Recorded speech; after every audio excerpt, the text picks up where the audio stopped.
بسم الله الرحمن الرحیم. پیامبر صلی الله علیه و سلم فرمودن یه روزی بر امت من میرسه که اونقدر ضعیف و متزلزل میشن که یصبح الرجل مؤمنا و یمسی کافرا. صبح نماز صبح خونده تا غروب کافر میشه و یمسی مؤمنا و یصبح کافرا یبیع دینه و عرضه بعرض من الدنیا او کما قال صلی الله علیه و سلم. شرفش و آبروش و دین و ایمانش با یک چیز ناچیزی از دنیا میفروشد. ما باید تکلیفونو با معبودمون روشن بکنیم، با دینمون روشن بکنیم. اصلا میشه رو کسی حساب کرد یا نمیشه؟ میشه به مسلمانا تو خانه خدا امیدوار باشیم که هستن تو جامعه و حمایت میکنن وقتی یک حرکت خوبی برای جامعه ایجاد میشه، یا فقط میشنون و میرن بیرون؟ یه زمانی به شیخ زایی وقتی که شهید شد، بعضی هست همون کسانی که پشت سرش نماز میخوندن گفتن تقصیر خودش بود، میخواست سخنرانی نکنه، میخواست حرف نزنه، میخواست فلان نکنه، تقصیر خودش بود.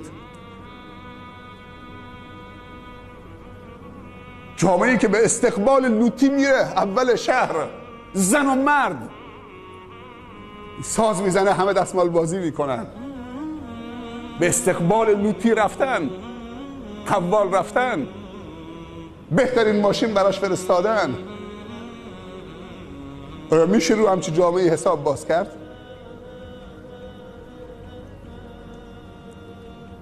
در داستان حضرت علی رضی الله عنه میخوندم که شخصیت ایمانی و اعتقادیش اونقدر راسخ بود، همه اینطوری بودن که نوشته بود هیچ ظالمی و تبهکاری در طول زندگی این شخصیت به خودش امید نداد که یه روزی حضرت علی تو صفش باشه،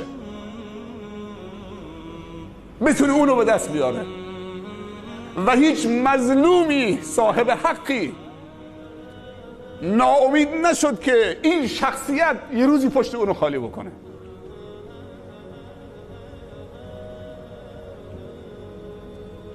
امروز جامعه متزلزل شده، خاطر که راسخ نیستیم در مسائلمون. والذین جاهدوا فینا لنهدینهم سبلنا. لام لام تأکیده، نونم نون تأکیده، فعلا فعل مضارع است. یعنی هر وقتی رو تلاش کردن، نصرت و حمایت ما هم تکرار میشه با تلاش اونها. هر روز که تلاششون و تلاششون نه یک تلاش متنوع شد، فاذا فرغت فانصب و الی ربک فارغب. چقدر این سوره رو خوندین؟ میدونی معنیش چیه؟ فاذا فرغت فانصب و الی ربک فارغب.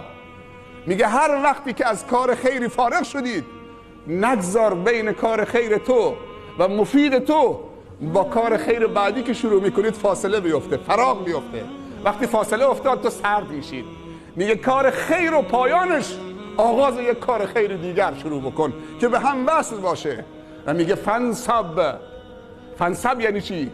یعنی کار خیر سختی داره، تحمل باید بکنید، صبر و بردباری باید داشته باشید، اذیت و آزار داره، چون راه بهشته، همش کار خاشاکه. راه جهنم نیست که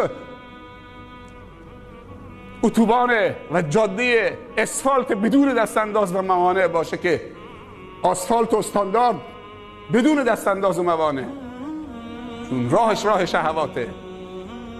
اذا فرغت فانصب. نصب یعنی تحمل سختی. بعد دنبالش میگه و الی ربک فارغب.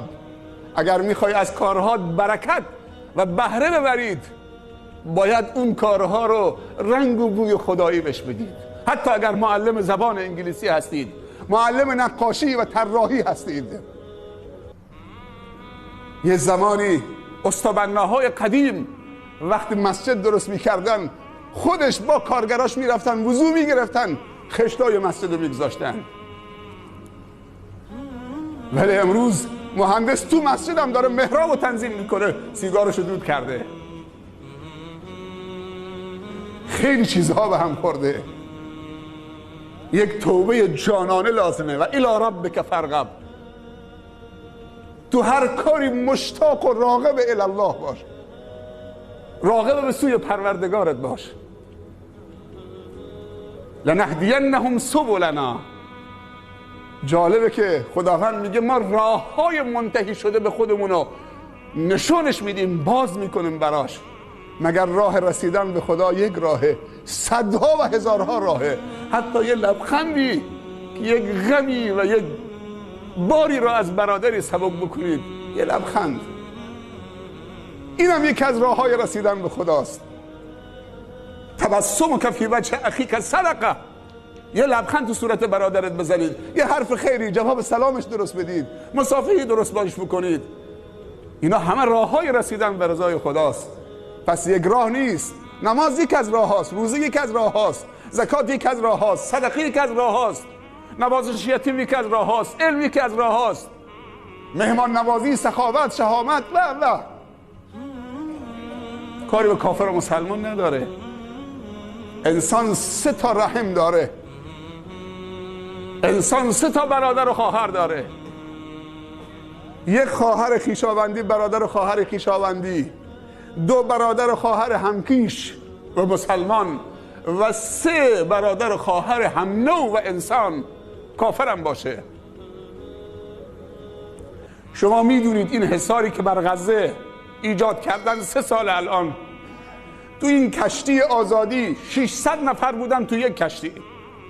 حتی یهودی هم بودن، از اروپا بودن. امروز دوباره یک کشتی از ایرلند حرکت کرده برای فک حصار غزه. و ترکیه واقعا هزینه کرد. 9 نفر از جواناشو هزینه کرد. دنیا که الان بلند شده، تو شبکه ها نگاه بکنید که چطوری همش وقتی صحبت از غزه میشه صحبت از اردوغان میشه، وقتی صحبت از ترکیه میشه. سبحان الله، ترکیه داره میره با این حرکتش که دوباره قطب جهان اسلام بشه، یک اسلام مدرن و زیبا و جذاب و متناسب روز. هنوز 2 میلیون خورده ای مسلمان ترک زبان عثمانی ها در کشور آلمان هستند که چند سال پیش خود آلمان تلاش میکرد که اونها رو بیرون بکنه. تا قلب اروپا پیش رفتند. من رمضان گذشته، نه رمضان قبلش، یکی از شبها پخش میکرد سفره افطاری در استانبول و شبکه الجزیره نشون میداد که شهرداری استانبول سالن رو ایجاد کرده بود، افطاری برای عموم، خیلی منظم. بعد یک مصاحبه کرد با یکی از اونها، گفت که اتحاد اروپا اگر میخواد ترکیه رو بپذیره که جزو اتحادیه اروپا بشه، این بار دیگه اگر میخواد ما رو بپذیره، ما با حجاب زنهامون باید ما رو بپذیره. دیگه ما حجاب زنهامون نمیذاریم که خواهش میکنم ما رو بپذیرید، باشه زنهامون بی حجاب باشن. اگر میخواد بپذیره، ما رو با رمضانمون باید بپذیره، با نمازمون، با روزمون، با اخلاقیاتمون باید ما رو بپذیره.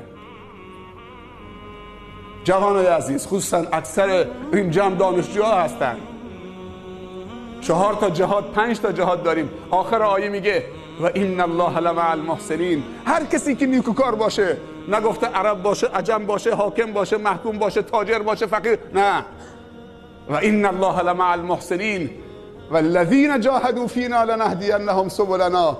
و خداوند همراه نیکوکاران است، کسانی که محسن هستند، نه کسانی که حسن هستند. فرق بین محسن و حسن، شاید تو خوب باشی حسنی، ولی اگر خوبی رو به دیگران انتقال دادید، به فکر خوب شدن دیگران و اصلاح جامعه شدید، تو محسنید. خداوند گفته و ان الله لمع المحسنین، کسانی که نیکوکارن. 5 تا جهاد داریم: جهاد مالی، جهاد تبلیغی، جهاد تعلیمی، جهاد سیاسی و جهاد نظامی.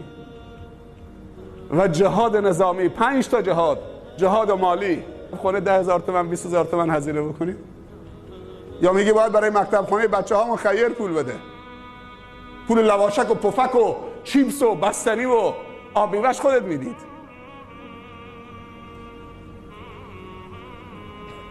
ولی پول کلاس قرآنش باید یک نفر دیگه بده. به مراتب پولی که برای پفک و چیپس و بستنی میدید و آدامس میدید به مراتب از اون شهریه مکتب خانه بالاتره. حساب بکنید. باور کنید روز 2,000 تومان بچه داره میخوره، ولی مکتب خانه میگن ماهی 10,000 تومان، 2 ماه 20,000 تومان. ما 2 تا تقوا داریم، تقوای عام و تقوای خاص. قاطی نکنید. تقوای خاص حاکم نماز خواندنش نیست، روزه گرفتنش نیست، تلاوت قرآنش نیست. چیزی که خداوند از حاکم اول بازپاس میکنه و اونو مورد مؤاخذه قرار میده تقوای خاصشه، عدالته. و تقوای یک تاجر متمکن نمازش جای خودش، روزش، این تقوای عمومیه. تلاوت قرآنش، ذکرش، فلانش، همه چی جای خودش. تقوای یک تاجر انفاق برای نصرت دین خدا و بندگان خدا. تقوای یک مجاهد نماز خواندن باید شمشیر دست بگیره، اسلحه از حد و مرز ممالک اسلامی. تقوای یک معلم و عالم باید صادقانه و خالصانه تعلیم بده، این تقواشه. و تقوای یک دانشجو و دانش آموز این که در کنار نماز خواندن و روزه گرفتن و ذکر و اخلاقیات بچسبه به درس بخونه. و تقوای یک زن اینی که مردشو به عفت برسونه که در هیچ مجالی دیگه اعتنایی به کسی نکنه. و تقوای یک مرد باید زنشو به عفت برسونه و هلم مجرا. پس تقوای خصوصی خیلی مطرحه. اگر شما یک تاجر هستید، متمکن هستید، بیاید به مکتب خانه بگید که شما هر چی کم آوردید، بچه های یتیم و فقیر هر چی کم آوردید مال من، اونا فرزندان من، لیستش به من به 10 نفر 15 نفر 20 نفر. برای ما جامعه اهل سنت زشت نیست که حقوق معلمین مکتب خانه که ماهی 100,000 تومان بوده تو تیر و مرداد، گرمای طاقت فرسای تیر و مرداد که عقیده و احکام و تجوید و تلاوت و حدیث و فقه و سیرت یاد بچه های ما دادن، تو تیر و مرداد از سال گذشته تا امسال 1 سال بمونه، اونم 2 تا 100,000 تومان 200,000 تومان، ما 500,000 تومان بهشون میدیم. ولی وقتی ساز میاد دیگه نمیدونیم 10 میلیون 15 میلیون. امروزه دیگه برای خواستگاری 10-15 میلیون هزینه، برای خواستگاری ها، برای عقد دوباره یک هزینه، برای عروسی دوباره یک هزینه. از کجا آوردیم؟ طرف میره حج برمیگرده 10-15 میلیون پذیرایی میده. 10 تا دوربین 20 تا دوربین گاو بردن تو فرودگاه، زیر پاش دارن خون میکنن. خونی که زیر پای کسی رو پای کسی بکنید اون گوشت حرامه، اصلا از نظر شرعی حرامه کسی بخوره. قل ان صلاتی و نسکی و محیای، زیر پای عروسی داماد خون میکنن، پاشون بزنن تو خون، اون گوشت دیگه خوردنش حرامه. زیر پای حاجی که رفته گفته لبیک اللهم لبیک لبیک لا شریک لک لبیک ان الحمد و النعمت لک و الملک لا شریک لک. آینه ماشین رو زیر کشیدن، تو آینه ماشین رو در نشستن، بالای ماشین نشستن، از حاجی دارن همینجور بوق میزنن تا به خونه برسن. مسیر همه چیز داریم منحرف میکنیم. ولی اون چیزی که ما باید سرمایه‌گذاری بکنیم، ما سال گذشته حساب بکنید امسال 60,000 دانش آموز، یعنی حساب بکنیم مکتب خانه ها یعنی سهام خداوندی، خداوند اونو چه سهامی کرده. یالا بیار 60,000 سهم لازمه، 60,000 سهم 20,000 تومانی. یه نفر 10 تا سهم بخره، یه نفر 5 تا سهم بخره، یه نفر 2 تا سهم بخره، نتیجهش چیه؟ بهشت فردوسه. جهاد مالی، جهاد تعلیمی، توی کدوم یکی شرکت میخوای بکنی؟ جهاد تبلیغی، جهاد سیاسی، اینایی که الان بالاخره به همچین رشد سیاسی رسیدن جهاد سیاسی کردن. و جهاد نظامی که هیبت مسلماناست، اگر این برداشته بشه مسلمانا، غیر مسلمانا، صلیبی ها در مسلمانا طمع میکنن، طمع کردن که آمدن دیگه، چون جهاد نظامی برداشته شده. شیخ زیایی رحمت الله علیه میگفت که 80% مسلمان ها به خیرن، 20% خرابن که اون 20% بلنگو دستشونه. چه دقیق میگفت، خدا رحمتش بکنه. میگفت 80% مسلمان ها به خیرن، 20% فاسدن خرابن، ولی اون 20% بلنگو دستشونه، مرزها دستشونه، امکانات دستشونه. مصر که میاد شالده فولادین درست میکنه بین مصر و غزه که کمک نرسه به اهل غزه، ولی باور بکنید این حکومتش این کار انجام میده. اون 80 میلیون مصری اگر که یک ندای جهاد داده بشه، باور کن دختر و پسر همه میریزن. از نماز جمعه چی میخوان؟ یه خطبه عربی بره بالا بیاد پایین که نفهمیم مسئولیت ما چیه، این غیرت ما حرکت نکنه، به جوش نیاد. بالاخره قافله داره حرکت میکنه، ما در جا نزنید. همه تون امکانات دارید، اگر پول ندارید زبان خیر دارید، همینم ندارید دعای خیر. خدایا کسانی که کار میکنن من توانش ندارم، خدایا نصرتشون بکن. خدایا به همسایه پولدار من توفیق بده تا خیر بکنه. این دعا میتونید بکنید اگه فقیرید؟ تو این دعا که باور کن قفل دلش باز میشه. یه دوستی تعریف میکرد، میگه 1 میلیونر با من رفیقه، یک مدرسه درست میکردیم، من پول داشتم که خودم 5-6 میلیونم بدم، ولی گفتم حالا این دستش اینطوریه، من باید کمک بکنم، اگر شده با 10,000 تومان دست این برادر میلیونرم باز بکنم تا یه خدمتی بهش بکنم. میگه رفتم پیشش، اگه گفته بودم 5 میلیون بده نمیداد چون دستش بسته بود. گفتم این در شیشه میخواد 10,000 تومان پول شیشه. گفت باشه 10,000 تومان میدم.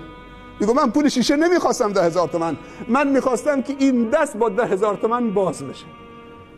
یه بار که باز شد طعمش دید، بار دوم باز شد با 20,000 تومان، بار سوم با 30,000 تومان، کم کم جزء خصلتش میشه، جزء شخصیتش میشه دیگه، میره چه تو میلیون، کم کم تو میلیون. سال گذشته تو مسئله جامعه من صحبت کردم، یه جوونی آمد بعد پیشم درباره مکتبخانه ها، گفت شیخ من میخوام یه مبلغی برای همون مکتبخانه های جاس بدم ولی روم نمیشه. گفتم چرا رود نمیشه عزیز؟ گفت خیلی مبلغ کم ناچیزه، شما هم یه چیزی گفتی بالاخره اون حال ما بالاخره کمی عاطفه های دینی ما به جوش آمد. حالا معذرت میخوام که خیلی مبلغی که شرمنده است، یعنی برای کار خیر همچین مبلغی. بعد دست چکش در آورد 2 میلیون چک کشید. میگه شرمنده، معذرت میخوام که خیلی مبلغش کمه، ولی حالا این 2 میلیون. از قافله عقب نمونید، با درمی، با دعایی، با خدمی، با حرف خیری، با هر چی میتونید. 5 تا جهاد درسته؟ جهاد مالی، جهاد تعلیمی، جهاد تبلیغی، جهاد سیاسی، جهاد نظامی، و هر کدومش که میتونید. خواهرها برادرها همه سهیم باشید. این 60,000 نفر مکتب خونه امسال دیگه حقوق سال گذشته نمونه، یالا الان وقتشه تصمیم بگیرید. محله دامایی 2 میلیون میخواد، مثال دارم میزنم.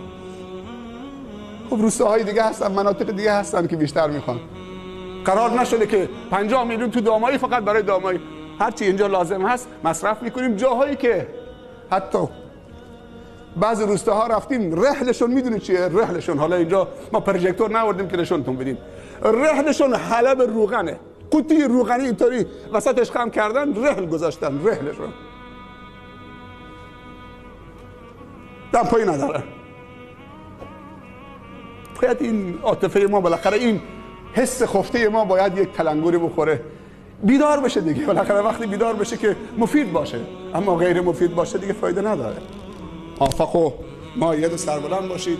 و آخر دعوانا ان الحمد لله رب العالمین و صلی الله علی سیدنا و نبینا محمد و علی آله و اصحابه و سلم اجمعین. موفق و مؤید سربلند باشید. السلام علیکم و رحمت الله و برکاته.